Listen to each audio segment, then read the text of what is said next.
Hello and welcome to another JNMG video. I'm your host JonNario, and today I decided to do this as a post commentary rather than a live commentary, since I can get straight to the point and talk about the important things. What are we talking about, you might ask? You saw in the title, the PTS is back online with the new update. It's a pretty small update, but from the looks of it, there's still patch notes that I would like to cover. Anyways, the patch notes will be in the description below, and without further ado, let's get started. I'll point out the important stuff for the most part, so I will not talk about every single detail in the patch notes. So, PTS patch note, Bomber Royale Season 2 patch. So yes, Season 2 of Bomber Royale is out here in the PTS. There will be a new game mode, which is Duos, and it says, play Bomber Royale with a friend. From the friends list, click the bomb button to invite your friends to join in a Bomber Royale match. So there's going to be an icon next to the join button on your friends list with the Bomber Royale symbol. Clicking this will allow you to invite a friend to your Bomber Royale server. There will be 9 teams of 2 people, or 18 peoples total. It will work the same as a normal Bomber Royale, but instead this time it is a last team standing. There's also new items in the Bomber Royale shop with the Season 2 stock. So if you go into the top of the Season 1 stock, you can click this arrow right here and you will go into the Season 2 items. These items will cost Season 2 coins. So all of the old coins will not work, unfortunately, and they will only work on Season 1 items. As of right now, you cannot convert them into Season 2 coins. You do, however, can convert Season 2 coins into Season 1 coin on a 2:1 ratio. So in other words, it costs 2 Season 2 coins to get 1 Season 1 coin. In this new tab, in the new Season 2 tab, there will be a new dragon, a new mount, 4 stellar hat auras, and a new legendary tomes, and you are seeing the prices on screen.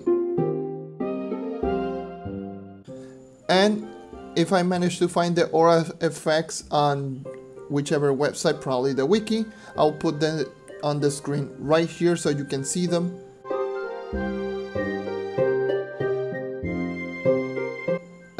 Yeah, so anyways, first of all, this is how the new dragon looks. And I'll give a shout out to Mr_Pikachu on the PTS for showing me the new dragon. And the new dragon stats are as follow. It gives 1000 to your base maximum health, plus 7% to your maximum health, plus 5 attack speed, and the standard 50 magic find. And in my opinion, it looks really nice.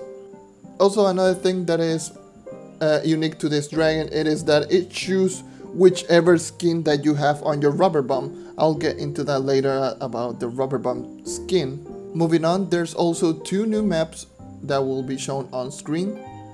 One of them should have come out with the Crystal Combat update and come along with Season 2, and the other is a new temple-like map.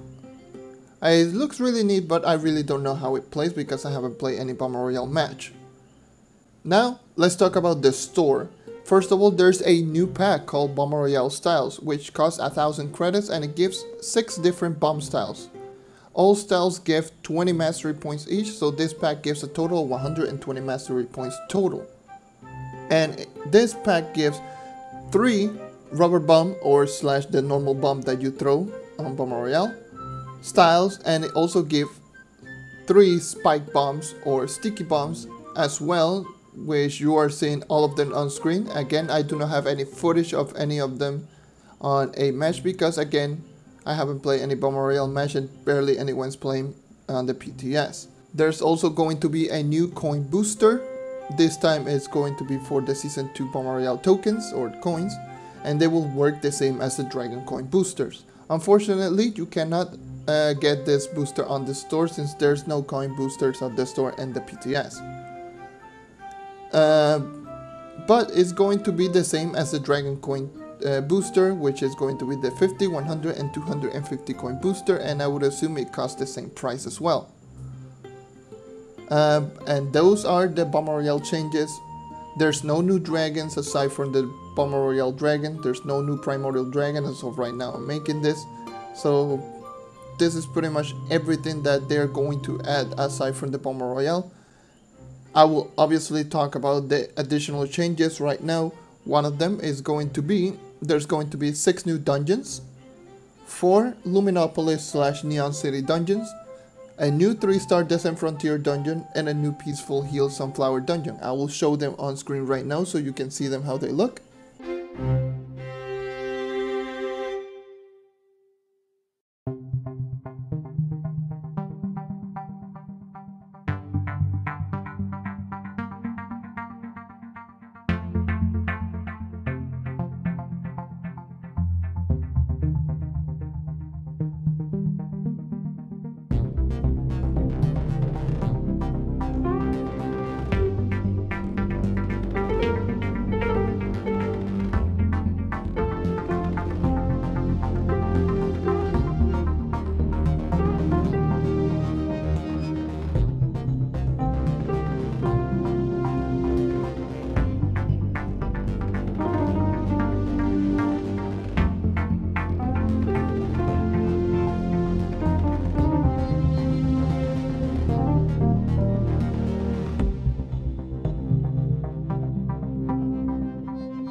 And lastly, I will talk about the additional updates.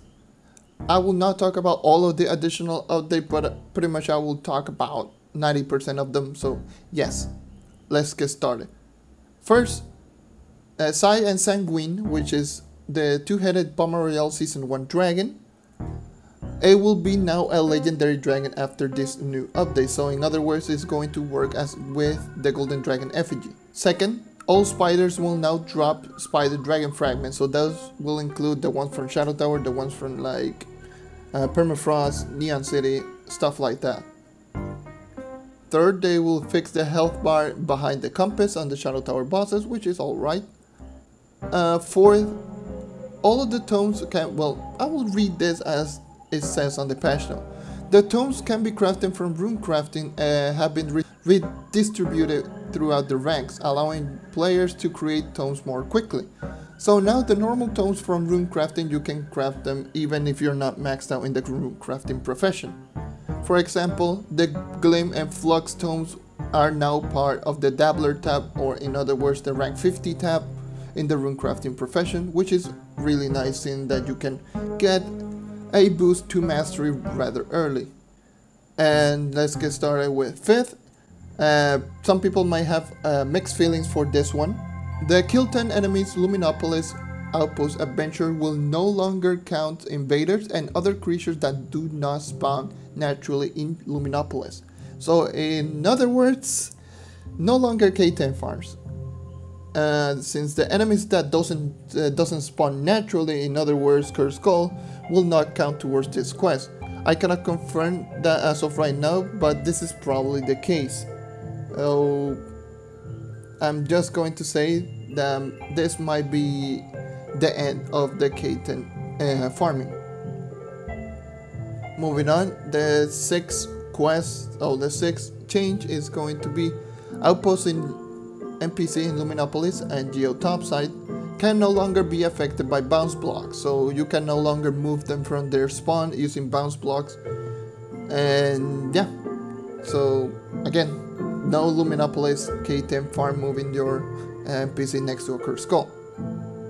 Anyways, if you try that, you might get banned as right now. Seventh, reduce Geodian Cave turret damage by 25% and reduce fire rate by 50%. These are the plants that you're seeing on screen that everyone loves. Not really, everyone hates these plants, myself included. And yes, they are nerfing damage and rate of fire, which is great.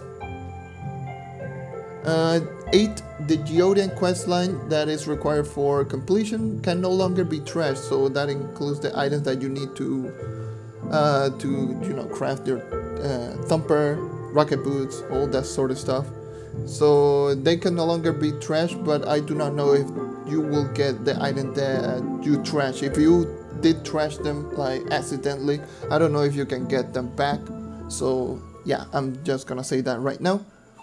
9, as requested by players, added a new timestamp for chat messages. The timestamp is disabled by default, which can be toggled with the new command /chat timestamp.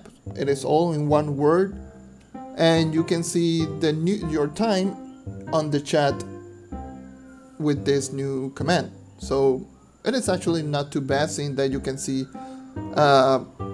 when was that message sent, or that message in particular.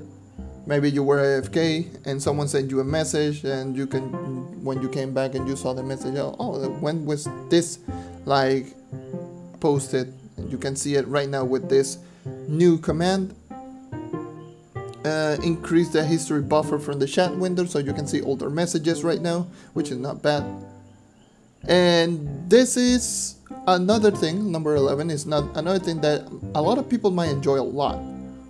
Binding Darkness can now drop from all monsters roaming in the Shadow Tower, so that is good. So notice, not only like world bosses, so it will be every single boss, well, every single mob inside the Shadow Tower. It will still not drop from monsters inside the Cursed Call, just to let you know. So yes, now all enemies in the Shadow Towers will drop Binding Darkness, making this easier to grind these kinds of things. But here's number 12. Fix an issue that could cause a specific Uber level in Shadow Tower to drop 3 Binding Darkness instead of 1. So for those who already knows this issue or /exploit or whatever, this is going to be fixed. So yeah, I don't know which is the level because I do not do them. Like I do not do like the Binding Darkness farming, so you have to like clarify me on that one. And yeah, the rest are pretty much small changes. I didn't cover all the patch notes, but I managed to cover at least 90%. And yeah, go to the description below if you want to read it yourself, and go to the PTS on PC if you're interested. Anyways, that is all for me. Thank you for watching, thank you for sticking around as always. Leave a like if you want to help the channel grow, subscribe if you want to see more content like this, and that is all for today. Once again, thank you for watching, and I hope to see you next time. Take care and keep on hunting. See ya.